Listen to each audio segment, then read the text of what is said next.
Kita kan nggak pernah tahu. Mana ada sih orang yang rencana kalau Allah memanggilnya, kecuali kalau dapat sakit misalnya, sakit yang parah, lalu sudah bisa diprediksi, itu pun kan waktu jamnya kita nggak tahu. Yang pasti sehat atau sakit, semua orang tidak akan pernah menebak kapan hari dia akan bertemu dengan kekekalan.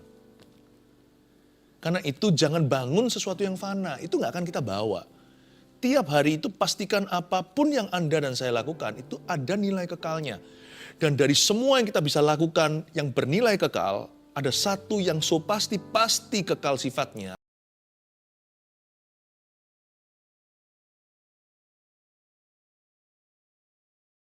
Menemani putra-putrinya ya. Hari ini kita akan belajar satu firman di 1 Petrus pasal yang keempat sambil kita buka.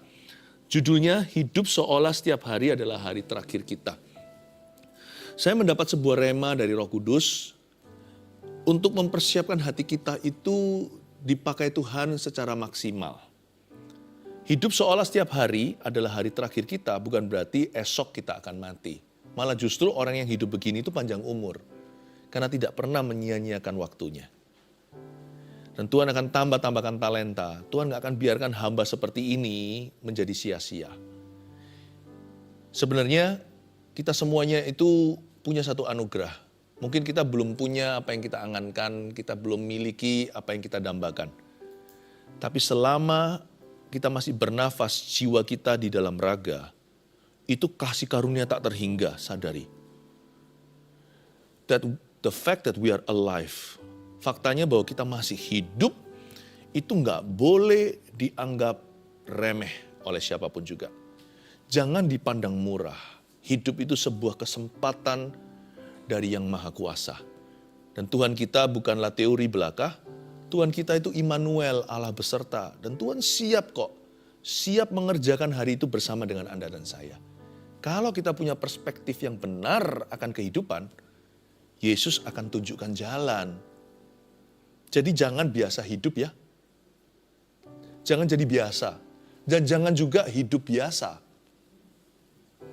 Senin, Selasa, Rabu, sampai Minggu setiap minggunya, itu akan ada suatu hari dalam kehidupan masing-masing kita. Senin sampai Minggu itu salah satu hari-hari itu tidak akan terulang lagi minggu depannya. Kita nggak pernah tahu sih, jam kehidupan kan diputar sekali saja, tak tahu kapan berhenti. Yang penting kita harus memanfaatkan kesempatan yang Tuhan beri. Kita baca dulu ayatnya di 1 Petrus tadi pasal 4 ayat 7 sampai 11. Kalau di Alkitab Indonesia kita, judulnya adalah Hidup Orang Kristen. Saya kasih judul, hidup seolah setiap hari adalah hari terakhir kita, ayat 7. Kesudahan segala sesuatu sudah dekat. Karena itu kuasailah dirimu dan jadilah tenang, supaya kamu dapat berdoa. Tetapi yang terutama, kasihlah sungguh-sungguh seorang akan yang lain. Sebab kasih menutupi banyak sekali dosa. Berilah tumpangan seorang kan yang lain dengan tidak bersungut-sungut. Layanilah seorang kan yang lain sesuai dengan karunia yang telah diperoleh tiap-tiap orang sebagai pengurus yang baik dari kasih karunia Allah. Jika ada orang yang berbicara, baiklah ia berbicara sebagai orang yang menyampaikan firman Allah. Jika ada orang yang melayani, baiklah ia melakukannya dengan kekuatan yang dianugerahkan Allah. Supaya Allah dimuliakan dalam segala sesuatu karena Yesus Kristus. Ialah yang mempunyai kemuliaan dan kuasa sampai selama-lamanya. Amin. Dimulai dari ayat 7. Karena itu kuasailah ayat 7 sekali lagi. Kesudahan segala sesuatu sudah dekat. Kita nggak tahu Tuhan kapan datang. Jadi jangan gampang percaya dengan orang-orang yang memprediksi waktu kedatangannya. Baik itu jam, waktu, hari maupun bulan. Nggak ada orang tahu. Udah titik, Yesus sudah berkata, anak pun memilih tidak tahu, hanya Bapa yang mengetahui. Jadi sudah jangan coba kita untuk menebak. Tapi yang pasti ayat ini bukan hanya bicara tentang kedatangan Tuhan, bahwa kesudahan setiap kita itu sudah dekat, artinya kita semua itu, apapun status kita, apapun cerita hidup kita, setiap manusia itu sangat dekat dengan kesudahan. Kita itu lebih dekat dari kematian daripada yang kita kira. Sadarkah Anda? Hidup kita itu kalau kita bisa pasang stiker di dahi, akan ada tulisan fragile atau pecah belah. Tubuh kita, jiwa kita itu fana, tapi roh kita itu kekal yang sudah dilahirkan kembali oleh firman Allah. Kesudahan segala sesuatu sudah dekat. Hiduplah setiap hari seolah hari terakhir. Pastikan bahwa iman kita berbuah. Karena itu, sebelum imannya berbuah, ada saran nih. Karena itu kuasailah dirimu dan jadilah tenang. Supaya apa? Supaya kamu dapat berdoa. Saya sadari setiap hari hal pertama yang harus kita bangun, bahkan setiap pagi, pembukaan hari itu harusnya adalah mezbah doa. Kehidupan doa itu harus dibangun dengan sungguh-sungguh, karena tiap hari sangat mungkin kita bertemu dengan kekekalan.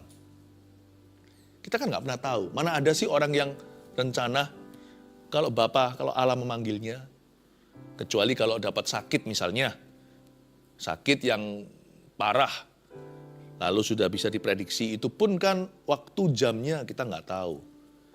Yang pasti sehat atau sakit, semua orang tidak akan pernah menebak kapan hari dia akan bertemu dengan kekekalan.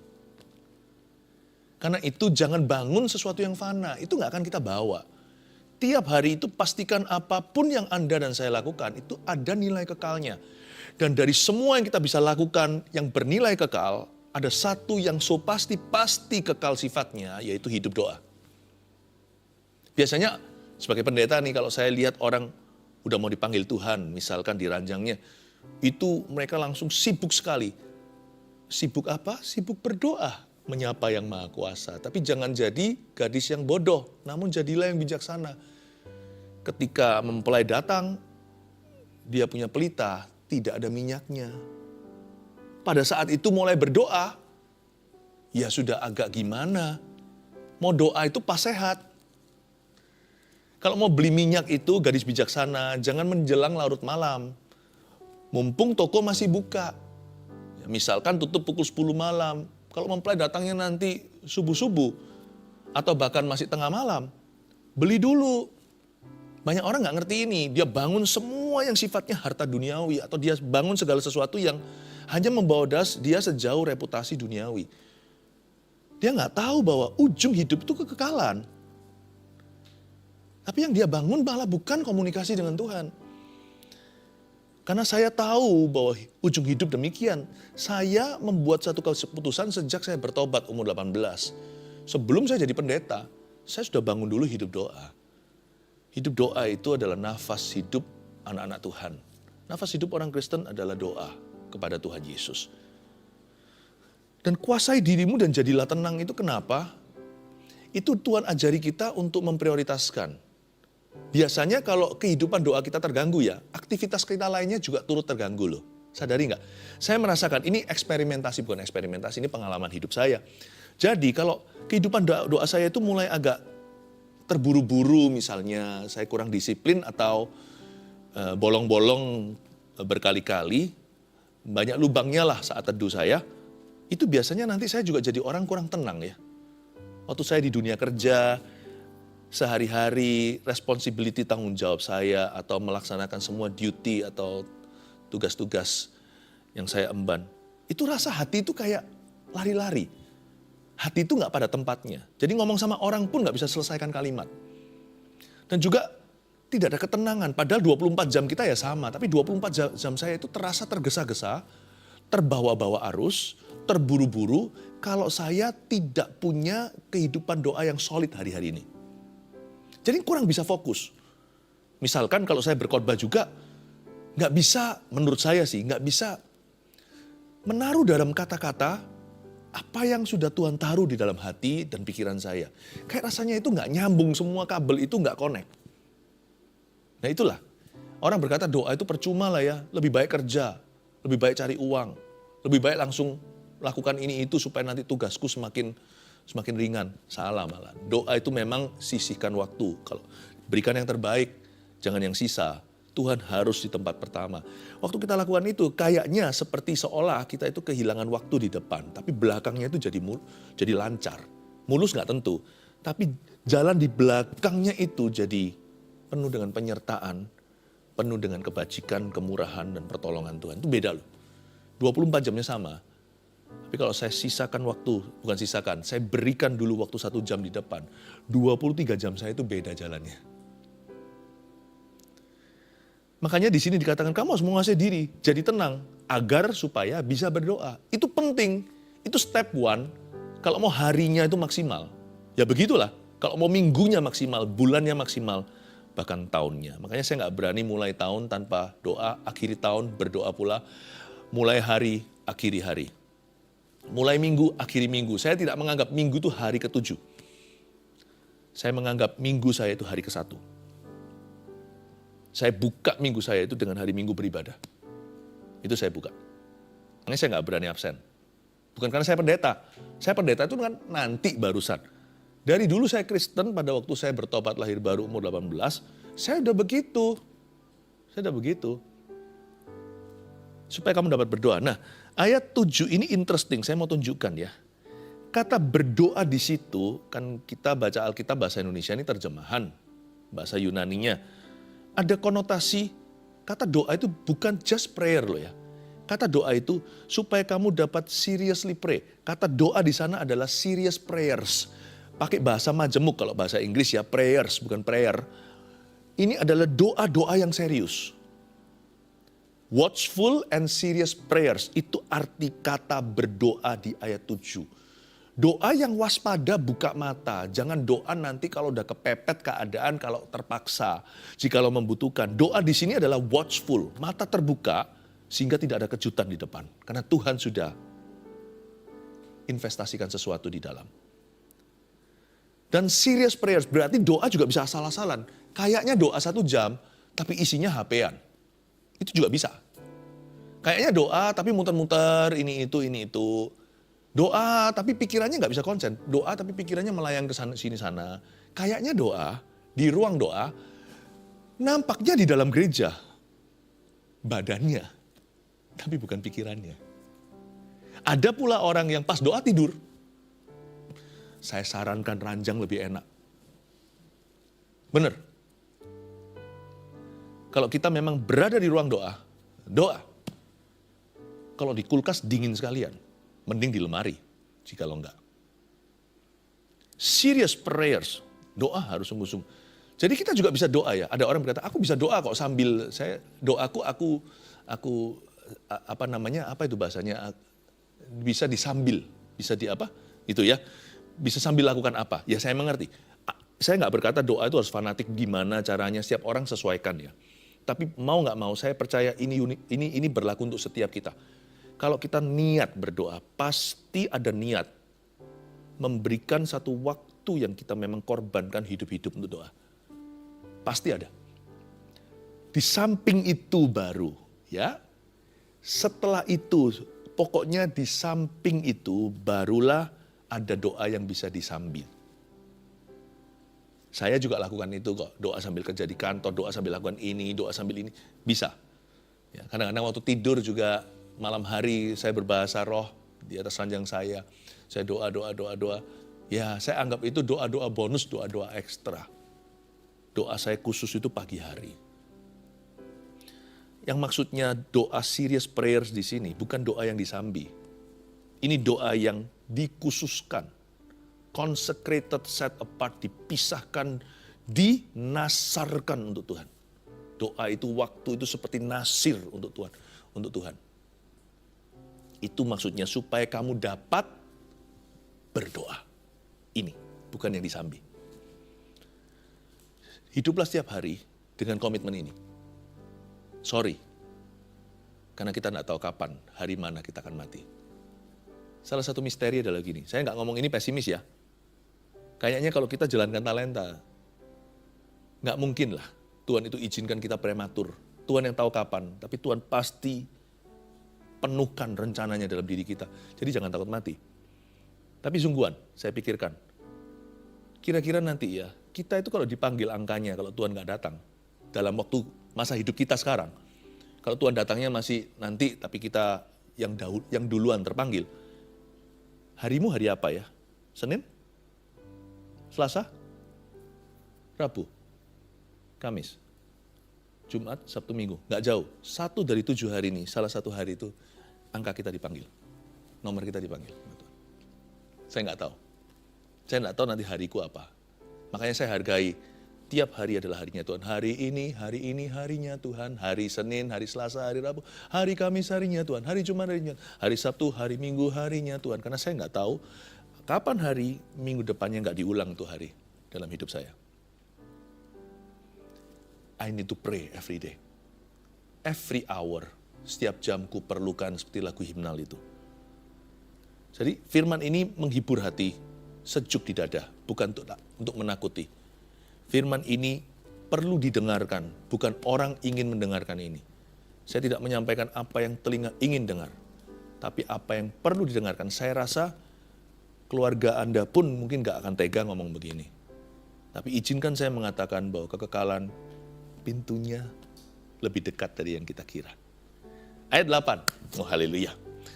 Tetapi yang terutama, kasihilah sungguh-sungguh seorang akan yang lain, sebab kasih menutupi banyak sekali dosa. Ayat 8. Kalau kita harus doa sungguh-sungguh tiap hari, nggak kalah penting dari itu setelah kita keluar dari ruang doa kita adalah kita harus belajar mengasihi setiap orang di hidup kita dengan sungguh-sungguh pula. Dan dengan segenap hati. Tetapi yang terutama loh, Petrus berkata ini yang paling penting sebelum aktivitas lainnya, job deskripsi. Nomor 1 ini adalah tugas wahid nomor 1 Kristiani.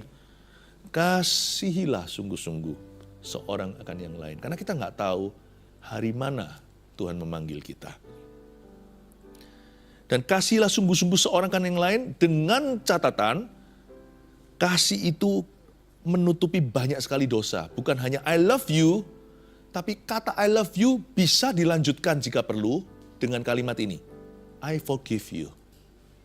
I love you itu bukan titik dalam Tuhan. Aku cinta padamu itu ada koma. Harus siap diisi berikutnya. I forgive you. Aku ampuni kamu. Atau please forgive me. Ampuni saya. Dua sisi sih. Gak pernah itu sepihak. Kasih menutupi banyak dosa. Maksudnya kalau kamu mengasihi itu, kasihlah sungguh-sungguh sampai be ready to forgive, sampai siap untuk mengampuni. Itu berarti small to big offenses, pelanggaran kecil sampai pelanggaran besar. Baik itu mengampuni atau diampuni. Makanya itu kata I love you tidak bisa komplit karena kita ini manusia, orang berdosa. I love you itu koma. Kita juga harus siap bukan hanya berkata I forgive you atau please forgive me, tapi kita juga harus siap untuk ngomong begini. I'm sorry. Selama kita masih bisa mati, harus tercetus kalimat ini kepada seseorang. Karena kita ini gak sempurna, kita pasti pernah melukai. Sengaja atau tidak sengaja. Selama kita masih bisa mati, kata I'm sorry jangan sampai sirna dari mulut Anda dan mulut saya. Karena kita butuh mengucapkan itu, tidak sembarang orang dikit-dikit sorry, tapi kepada orang yang perlu mendengarnya, kita harus mengumandangkannya. Hiduplah tiap hari mengasihi dengan cara ini. Dan jangan mendendam, jangan rencanakan pembalasan. Kalau orang itu hidup setiap hari seolah-olah hari terakhirnya, dia nggak ada waktu untuk merancangkan balas dendam. Karena yang dia rancangkan hanyalah pahala di sorga. Saya nggak punya waktu untuk cari keadilan. Di hidup yang sementara ini, nggak tahu kapan jam kehidupan ini berhenti. Saya tidak punya waktu untuk mencari keadilan dari manusia. Waktu yang tersisa yang saya miliki, entah seberapa panjang atau pendeknya hanya Allah yang mengetahui. Saya hanya punya waktu dan kesempatan untuk mencari pahala di sorga. Saya tidak mencari keadilan dari dunia, saya mencari pahala di sorga. Misalkan kalau hari ini adalah hari terakhir saya, nanti misalkan, masa mungkin saya bisa rencanakan balas dendam sama musuh saya minggu depan? No, karena saya akan menghadap Tuhan, saya pastikan hari ini saya cari pahala saya di sorga. Sorry, gak ada waktu untuk musuhan. Itulah Karena itu seperlunya aja, apapun yang Anda harus lakukan di hidup ini, pastikan visinya jelas. Tapi motivasi kita harus adalah kasih. Karena kita tahu kita akan suatu hari menghadap bos di atas. Ayat 9, berilah tumpangan seorang akan yang lain dengan tidak bersungut-sungut. Layanilah seorang akan yang lain sesuai dengan karunia yang telah diperoleh tiap-tiap orang sebagai pengurus yang baik dari kasih karunia Allah. Ayat 9 dan 10 ini mulai masuk pelayanan. Kayaknya kita ini disuruh untuk melayani sesama kita. Nampak sekali Tuhan itu punya panggilan sama atas Anda dan saya, yaitu agar hidup kita berguna. Berguna bagi kerajaannya, berguna bagi orang lain, berguna bagi keluarga, berguna pokoknya. Dari antara semua kegunaan kita, ayat 9 dimulai dengan berilah tumpangan. Inilah pekerjaan hospitality. Hospitality itu bukan berarti harus kerja di hotel, restoran. Hospitality itu adalah orang yang hatinya itu suka melayani. Hospitable, itu sebuah kata sifat. Tapi di sini Petrus memberitahu, melayani itu nggak sweet-sweet saja. Melayani itu selalu ada manis pahitnya. Manisnya adalah kita bisa menggunakan talenta karunia kita. Pahitnya adalah melayani itu bisa sangat-sangat menjemukan dan juga bisa sangat mengganggu jadwal dan mengganggu agenda hidup kita. Dan juga bisa bahkan irritating itu apa ya, bisa sangat kalau terjadi kalau tidak mendapatkan sambutan, tidak bertepuk kalau bertepuk sebelah tangan tidak mendapat sambutan tangan satunya, melayani juga bisa menjadi sebuah tantangan. Melayani juga bisa menjadi sebuah alasan untuk bersungut-sungut. Karena itu Petrus berkata seperti ini, tiap hari itu selalu ada tantangannya. Jangan sungut. Meskipun orang responi atau tidak meresponi, orang membalas kebaikanmu atau orang tidak membalas kebaikan Anda, tetap layani. Karena setiap harimu itu sudah memiliki panggilan dari Allah Bapa, agar kita itu menggunakan semua talenta dan karunia kita. Layani seorang akan lain karena kamu adalah pengurus yang baik dari kasih karunia Allah. Tidak tergantung dengan reaksi dan respon dunia. Kita melayani karena kita harus melayani. Melayani lebih dulu, lebih sungguh. Melayani lebih sungguh. Tuhan lebih sungguh melayani kepadaku. Melayani lebih sungguh. Itulah sebabnya kita nggak boleh muntung, nggak boleh ngambek, kita nggak boleh marah, nggak boleh kecewa. Kita nggak boleh berkata, ya sudahlah, lu nggak mau ya nggak usah. No, apapun respon reaksi orang, hidup kita itu sudah punya panggilan. Pokoknya kalau kita hidup satu hari lagi, kita harus gunakan talenta dan karunia kita untuk membangun sesama kita. Nggak bisa nggak? Nuh coba. Nuh itu panggilannya gitu, bukan hanya sebagai petani, tapi lewat keahliannya bertani, beternak. Tuhan kasih dia zoo, kasih dia kebun binatang di dalam bahtera. Dia bangun berapa ratus tahun itu bahtera itu. Ada yang respon? Nggak ada. Hanya Nabi Nuh dan istrinya, 3 orang anaknya, 3 orang mantunya masuk dalam bahtera. Sisanya semuanya adalah singa, serangga, reptil. Nggak ada yang meresponi. Tetap Nuh setia beritakan Injil. Waktu altar call tidak ada yang mengangkat tangan, tidak ada yang maju. Kita itu sudah dikurung dengan begitu indahnya. Kita sudah terpanggil, terpilih menjadi pengurus kasih karunia Allah. So don't care, gak peduli. Apa reaksi orang, apakah pohon arah itu ada buahnya. Pohon anggur, apakah ada buahnya. Pohon arah, apakah berbunga. Bagianku adalah Tuhan. Dan Tuhan sudah menyediakan bagian saya. Kasih karuniaku itulah tanggung jawabku pada sorga. Aku harus memberikan semua yang terbaik untuk Tuhan. Jika ada orang yang berbicara, ayat 11, baiklah ia berbicara sebagai orang yang menyampaikan firman Allah. Kalau Tuhan kasih aku mulut, mulutku adalah untuk membangun sesamaku. Kalau Tuhan kasih aku jari, zaman sekarang ini ya, bicara itu nggak tentu hanya dengan mulut loh. Zaman sosial media, bicara itu juga dengan jari. Pastikan bukan hanya kalimat kita, tapi pernyataan-pernyataan kita itu menyenangkan Tuhan. Kalau ada orang berbicara, pastikan sebagai orang yang menyampaikan firman Allah. Kalau punya HP, pastikan jadi berkat untuk orang. Jika ada orang yang melayani, baiklah ia melakukannya dengan kekuatan yang dianugerahkan Allah, supaya Allah dimuliakan dalam segala sesuatu karena Yesus Kristus. Kalau kamu melayani, kata Alkitab, layani dengan kekuatan yang dianugerahkan Allah. Sudah, kalau kita itu diberi kesempatan sama Tuhan itu, jangan pikir dua kali. Kalau kita bisa, kalau kita mampu, kalau itu adalah posisi kita yang sah untuk melakukan itu, do your best and nothing less. Lakukan yang terbaik, jangan kurang dari itu. Mengapa? Karena orang yang bisa melayani harus melakukannya dengan kekuatan yang dianugerahkan Allah. Dengan kata lain, kalau kamu mau melayani, firman ini bilang begini, layani dengan segenap kekuatanmu, dengan segenap hatimu. Kalau kita itu punya karunia, curahkan semua. Tiap hari itu bensin kita harus dikosongkan. Banyak orang itu bejananya masih penuh. Pada waktu malam sebelum tidur, dia sebagai hamba yang jahat menyembunyikan talenta di bawah tanah. Apapun alasannya, takut atau ragu dan bimbang. Tapi di mata Tuhan, dia adalah hamba yang jahat, tidak bertanggung jawab atas kasih karunia-Nya. Setiap hari kita harus punya pikiran gini, apapun talenta dan karuniaku, harus keluar semua hari ini. Sepanjang selama Tuhan membuka kesempatan, aku harus mencurahkan semua.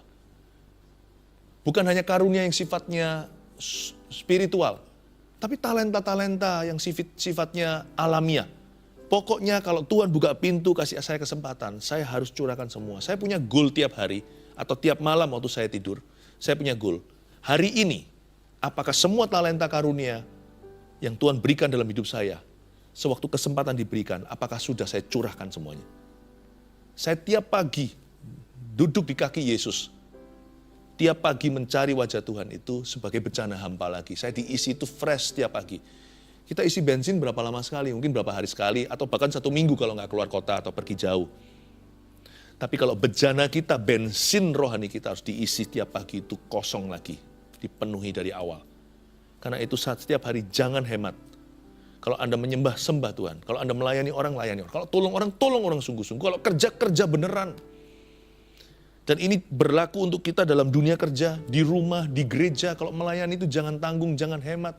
Jangan ilmunya ditahan. Kalau kita bisa ajari orang untuk jadi lebih baik daripada kita, ajari. Kalau saya dikasih kesempatan bicara dengan para pengkhotbah, sekalipun saya punya khotbah tetap tidak sempurna. Oh jauh. Saya masih harus banyak belajar sama. Tapi kalau dengan yang junior-junior, kalau saya dikasih kesempatan bicara sama mereka, saya akan curahkan semua yang saya tahu. Supaya kalau bisa 10 tahun saya itu dibalap atau sama mereka dalam waktu 10 hari. Kalau mau nolong orang jangan tanggung. Kalau mau ngajarin orang juga jangan tanggung. Kalau mau belajar juga jangan tanggung. Apapun karunia dan talentamu hari ini, kalau Tuhan buka pintu, curahkan semua. Kosongi bejanamu. Besok pagi minta yang baru sama Tuhan, minta diisi lagi oleh Roh Kudus. Itu maksudnya dengan segenap kekuatan dalam segala sesuatu karena Yesus Kristus, sebab Ialah yang punya kemuliaan dan kuasa sampai selama-lamanya. Amin. Ada 3 rangkuman hari ini. 3 poin seperti biasa saya beri. Hidup seolah setiap hari adalah hari terakhir kita. Ini 3 peran kita. 1, tuliskan. Setiap hari berdoa dengan sungguh-sungguh. Serious prayers. Oke? Setiap hari berdoa dengan sungguh-sungguh. 2, setiap hari mengasihi dengan segenap hati. Oke? 3, setiap hari memakai semua talenta dan karunia. By the way, yang nomor 3, nggak bisa semua talenta karunia dipakai setiap hari, tergantung kesempatan yang diberikan. Tergantung kesempatan. Kalau saya bisa memberi nasihat sama orang, tapi orangnya nggak mau dinasihati, ya sudah. Kan bukan saya yang sembunyikan talenta, tapi talenta itu nggak kepake, karena saya tawarkan, nggak bisa. Tapi kalau sampai dibuka, jangan Anda dan saya jadi pecundang, lalu kita berkata, malu jangan. Kita tahu kebenaran, orang itu salah, misalkan. Kita punya kuncinya, kita tahu rahasianya, orang itu masih mencari. Demi malu, karena sungkan lah, gimana lah, takut inilah, takut nanti ditolak orang lah, nanti dianggap fanatik lah, atau apalah alasannya. Atau takut nanti akhirnya merusak hubungan lah kalau saya menegur dia, memberikan masukan. Nggak boleh dong. Kalau Tuhan sudah buka pintu, kita nggak pakai talenta kita, itu berarti kita sembunyikan di bawah tanah. Saya jadi orang sama Tuhan itu begini. Pokoknya hari ini Tuhan, take it all. Take it all. Saya curahkan semuanya. Kalau saya curahkan air gitu, dari bejana saya akan curahkan semuanya. Itulah sebabnya saya tidak akan kekurangan apa-apa. Tiap pagi saya diisi. Jangan isi bensinnya sama Yesus, sama Tuhan itu setiap minggu ya, atau setiap bulan. Tiap hari kosongkan, Tuhan akan isi baru. Haleluya. Semoga hidup Anda dan hidup kita semua semakin hari semakin mencerminkan kemuliaan Tuhan. Terimalah berkat dari Allah Bapa, Putra dan Roh Kudus. Yesus berkata, akulah jalan kebenaran dan kehidupan. Biarkan hidupmu diberkati dan jadi berkat. Tiap hari berarti dan bermakna. Terimalah berkat dalam kekekalan Bapa, dalam nama Putranya, Yesus Kristus. Haleluya. Amin.